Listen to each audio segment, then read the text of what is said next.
Adi xırda bir şeydən götürək. Mən hal-hazırda başqa cür görünsəm, başqa cür bəlkə də danışsam daha çox diqqət çəkmiş ola biləcəm. Hal-hazırda ala bilmədiyim effekt həmin anda ala biləcəm. Və ya məsələn tamamlanmamış situasiya var da, nə yarımçıq qalırsa ona doğru yönəlirsən. O gün suallar verildi, yazdıq hamımız. Mən fikirləşdim ki, kiməsə verim vərəqi, onların vərəqlərin arasına qarışsın, verilsin də. Çünki mənim yazım oxunulmadı. Təbii ki, bu məni təəccübləndirən bir şey olmadı, normal bir şeydi.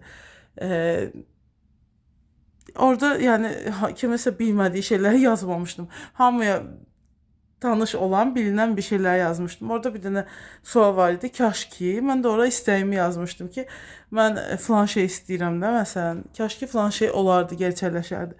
O da hamının ən böyük mərkəzi bir arzusu vardı. Onu başqaları da bilir. Yerinə yetsə də, yetməsə də.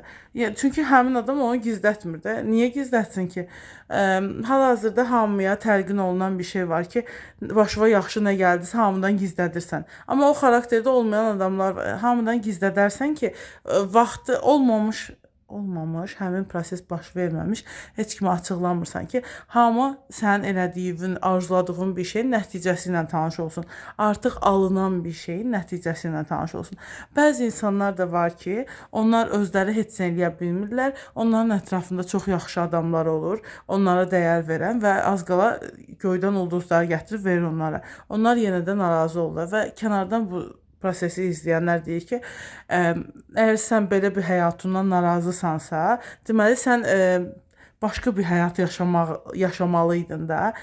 Çünki heç bir cəhd etmirsən deyil. Yəni sənin üçün arzuladığın ən böyük şeyləri kimsə eləyir də, tutaq ki, və bir şəkildə başqaları da bunu görür. Əslində bunu yorumlamaq məsələsi var da ki, o bayaq dediyim cümlə ki, göydən ulduzu aşağı düşürən. Mən birinci dəfə o cümlə eşitdiyim zaman çox xoşuma gəlmişdi. Sonra fikirləşdim ki, yəqin ki, o insanlar, şanslı insanlar var ki, həyatda. Onlar üçün də belə edən kimsə var da. Kimsə yox, kimlərsə. Yəni onu kimlərsə elə bir